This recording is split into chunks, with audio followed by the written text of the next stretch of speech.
Israël est en guerre. Israël, aux côtés des États-Unis, ont éliminé la tête de la pieuvre terroriste en Iran.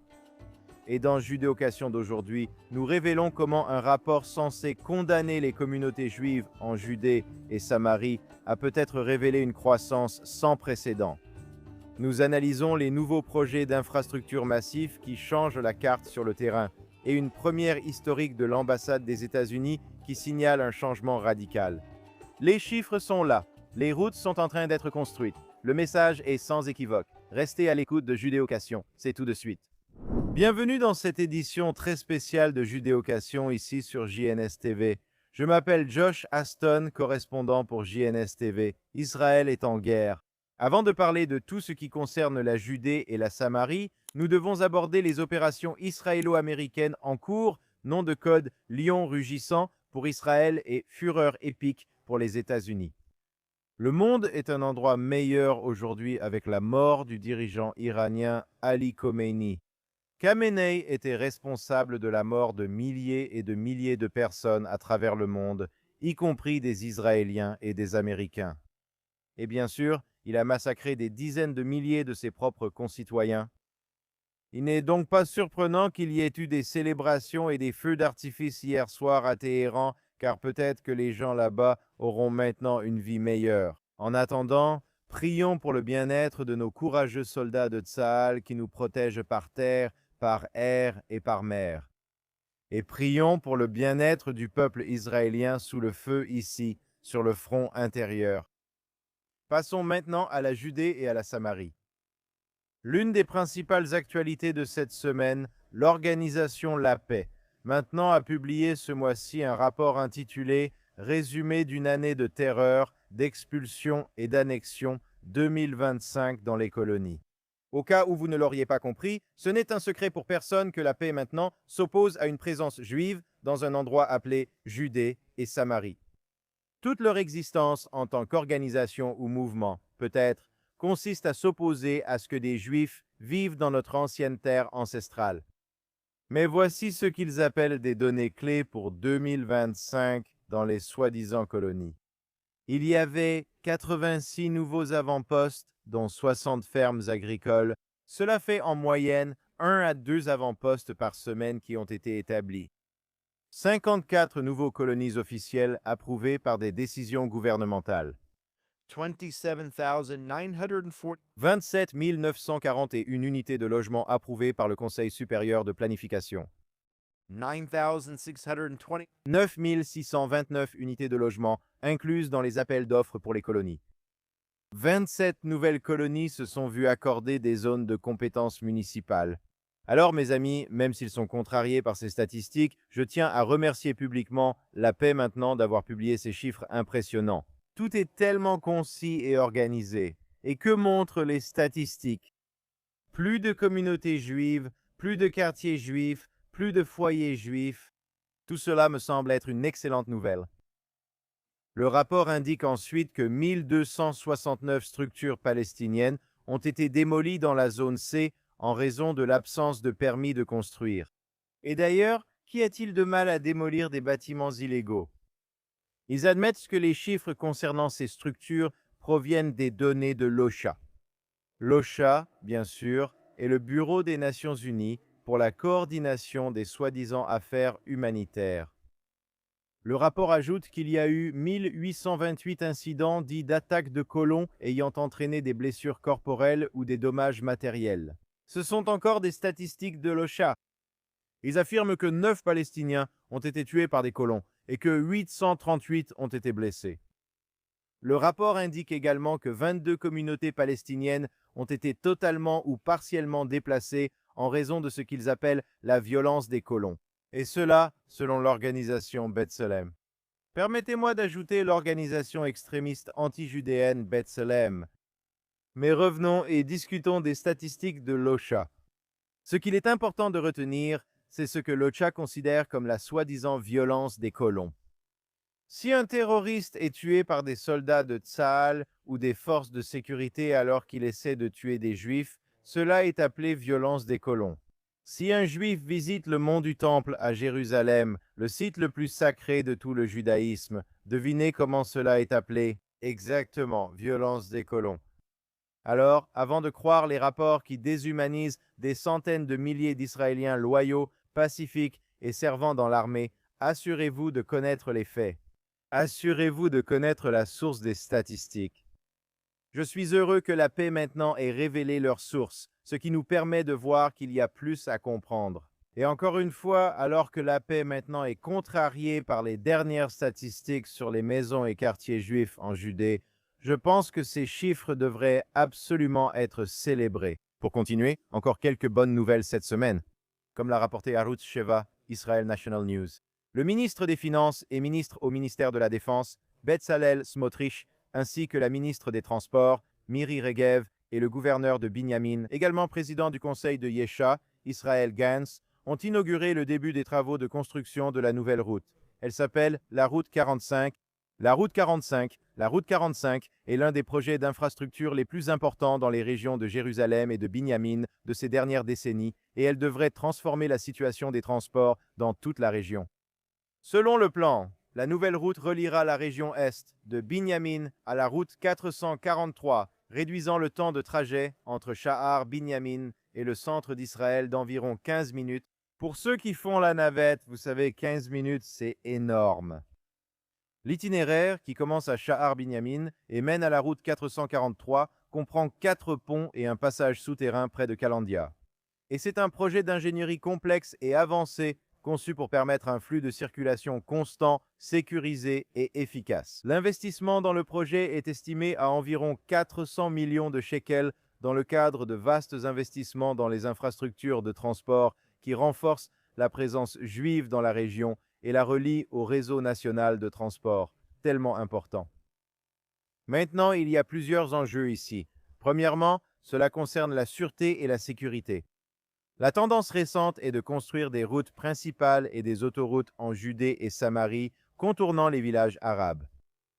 Avant, par exemple, lorsque vous conduisiez de Jérusalem à Hébron, vous deviez passer juste à côté ou à travers les villages contrôlés par l'autorité palestinienne, comme El Aroub et le village de Beit Oumar. Ou en Samarie, il fallait passer par Houara, un village dont vous avez sûrement entendu parler. Ce n'est pas très agréable, pour rester poli. Et des Juifs ont été assassinés en traversant certaines de ces zones. Des routes de contournement sont construites pour éviter les embouteillages et ne pas devenir des cibles faciles. Pour être honnête, je suis reconnaissant pour les nouvelles routes, et je suis reconnaissant pour des routes plus sûres. Mais d'un autre côté, c'est fou de voir comment Israël est obligé de dépenser des centaines de millions de dollars pour ces routes toutes neuves, ces solutions temporaires. Les routes ne sont pas une solution, ce ne sont que des pansements temporaires. S'occuper des terroristes pour qu'ils ne puissent plus représenter une menace, voilà la véritable solution ici. Hélas, c'est la réalité. De nouvelles routes facilitant l'accès à Jérusalem ou à Tel Aviv sont une bénédiction, surtout avec la circulation intense actuelle en Israël. C'est un plaisir d'avoir de nouvelles routes et autoroutes modernes qui vous aident à arriver là où vous devez aller plus rapidement et en toute sécurité. Quand Israël investit dans des infrastructures améliorant la qualité de vie en Judée et Samarie, c'est une excellente nouvelle. De plus, construire des routes est un autre signe de permanence et de souveraineté, et cela pourrait bien être le point le plus important de tous. On continue avec encore plus de bonnes nouvelles cette semaine, on n'en a jamais assez dans cette émission. Le Conseil suprême de planification de l'administration civile du ministère israélien de la Défense a approuvé jeudi dernier la construction de plus de 1300 logements dans la communauté de Samarie de Kedumim. Je connais très bien Kedumim, j'ai de la famille là-bas. Les 1338 logements prévus dans le quartier Nachalat Esther vont plus que doubler la taille de la communauté de Kedumim, qui compte actuellement près de 5000 habitants, répartis dans environ 1000 foyers selon Israel National News. Au total, le conseil local de Kedumim prévoit 3000 logements dans 4 quartiers prévus, selon le rapport. Le chef du conseil local de Kedumim, Oziel Vatig, a salué l'approbation définitive du quartier Nachalat Esther, qualifiant cette journée d'historique pour la 50e année de la communauté. Nous nous engageons sur une nouvelle voie de croissance, de construction et de renouveau au bénéfice de la génération fondatrice et des générations à venir, a-t-il déclaré. Kedumim est un pionnier de l'implantation en Samarie. Il atteint désormais un nouveau niveau de développement alors qu'elle continue de croître, de s'étendre et de montrer la voie. Vatik a, dans cette déclaration, remercié le ministre des Finances Bezalel Smotrich, qui lui-même est résident de Kdumim. Il occupe également, bien sûr, le poste de ministre au ministère de la Défense, responsable des affaires civiles en Judée et Samarie. Comme nous l'avons évoqué dans l'émission, Smotrich et le Premier ministre Netanyahou ont mené une initiative sans précédent pour renforcer la mainmise d'Israël sur la Judée et la Samarie. Au cours des 24 derniers mois, les deux dirigeants ont supervisé la création de 69 nouvelles communautés, approuvé plus de 60 000 unités de logement et classé des dizaines de milliers d'hectares de terre comme propriété de l'État.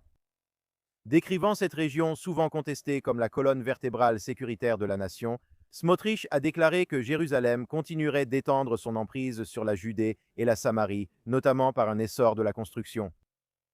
Donc, 1300 unités de logements supplémentaires dans notre patrie ancienne et ancestrale. La paix, maintenant, n'aimera certainement pas cela, mais je suppose que la plupart des Israéliens approuveront. Rien n'est plus naturel que des Juifs construisant des maisons en Judée. Et enfin, l'ambassade des États-Unis en Israël a marqué l'histoire vendredi dernier. Elle a ouvert pour la première fois des services consulaires pour les communautés juives en Judée et Samarie. L'opération consulaire éphémère d'une journée a eu lieu à Ephrat, qui se trouve dans le Gush Etzion. Une autre devrait bientôt ouvrir à Beit Harélit. En plus de la région de Binyamin, en Samarie, selon le conseil de Yesha, qui est une organisation fêtière des communautés juives en Judée et Samarie. Israël Gantz, le chef du conseil régional de Binyamin et président du conseil de Yesha, a qualifié cette décision de justice historique. Jeudi, Gantz a remercié l'ambassadeur Mike Huckabee, l'ambassadeur des États-Unis en Israël, à l'ambassade de Jérusalem, en lui remettant la citoyenneté d'honneur. La distinction symbolique a été spécialement conçue. Il s'agissait d'un passeport commémoratif intitulé « Terre biblique d'Israël », selon le conseil de Yesha. L'ambassadeur Huckabee a déclaré « C'est un honneur pour moi de recevoir ce magnifique passeport commémoratif. Et je tiens à remercier le personnel de l'ambassade pour sa volonté de faire ce que nous sommes censés faire, fournir des services aux citoyens américains vivant dans tout le pays. » Ce sont des commentaires faits par l'ambassadeur Huckabee à Israël Gantz. Il a déclaré « J'espère que cela sera utile aux personnes qui peuvent désormais accéder aux mêmes services consulaires qui nécessitaient auparavant de se rendre à Jérusalem, selon le diplomate américain. » Israël Gantz a déclaré que sa reconnaissance et sa récompense étaient adressées au nom de tous les habitants de Judée et Samarie. Il a déclaré que des milliers de familles dans la région, y compris de nombreux citoyens américains, vivent aujourd'hui un changement significatif et positif. Le passeport que j'ai présenté à l'ambassadeur est symbolique, mais il reflète une réalité claire. La Judée et la Samarie sont le cœur de la terre biblique, et la région de Binyamin se trouve au centre de cette histoire, a déclaré Gantz. Plus tôt cette semaine, l'ambassade a annoncé que dans le cadre de la célébration du 250e anniversaire de l'Amérique et d'un effort visant à toucher tous les Américains, le bureau consulaire offrirait des services de passeport d'une journée dans plusieurs endroits, notamment Ephrat, Ramallah, qui est sous l'autorité palestinienne, Beit Harélit, Haïfa, Jérusalem, Netanya et Beit Shemesh. Le ministère israélien des Affaires étrangères a salué cette décision historique, affirmant qu'elle rapprochait et renforçait les liens entre les deux nations comme jamais auparavant. Alors, mes amis, évidemment, les liens sont extrêmement étroits. Israël et les États-Unis sont littéralement côte à côte, luttant contre le régime maléfique de l'Iran, éliminant, comme nous l'avons dit plus tôt, la tête de la pieuvre du terrorisme mondial, Khamenei. Il n'y a donc aucun doute que les États-Unis et Israël sont côte à côte. Et ici, cette petite histoire à propos du passeport et des services consulaires montre bien cette relation. Et en même temps, je veux souligner ce qui suit. Jour après jour, les habitants de Judée et de Samarie commencent à être traités comme des citoyens dans les autres parties de ce pays. Cela a pris beaucoup de temps. Mais chaque fois qu'il se passe quelque chose d'aussi fondamental comme des services consulaires pour les citoyens américains, un nouveau projet de logement ou une nouvelle route, cela a énormément de signification, tant sur le plan pratique que par le message que cela envoie. À savoir, le message est que la Judée et la Samarie feront toujours partie de l'État d'Israël. Et c'est tout pour l'émission d'aujourd'hui. Je tiens à adresser un remerciement spécial et des salutations particulières aux hommes et femmes courageux de Tsahal qui nous protègent. Par la mer, par les airs et sur la terre, sur tant de fronts différents. Ici, alors qu'Israël en est maintenant au deuxième jour de cette nouvelle série d'affrontements, ou de cette nouvelle guerre, si vous préférez, contre l'Iran, tout en se tenant côte à côte avec les troupes américaines. Je veux aussi leur souhaiter tout le meilleur, que la sécurité accompagne ces soldats qui combattent côte à côte avec l'État juif. Je veux aussi remercier les personnes en coulisses ici à JNS TV d'être venues travailler en pleine guerre. Notre Wagalanter ici à la régie, Yuri Zveretsky, le directeur de la station, notre productrice Esther Eden, Ryan Lischitz et Zach Sickerman. Merci de nous avoir rejoints cette semaine sur Judéocation JNS TV. Abonnez-vous et laissez-nous un super thanks. Allez sur JNS TV pour cette programmation incroyable que JNS propose. Allez sur jns.org pour toutes les dernières informations d'Israël, du Moyen-Orient et du monde juif entier. À tous ici en Israël, soyez prudents. Que de bonnes choses. On se retrouve la semaine prochaine sur Judéocation.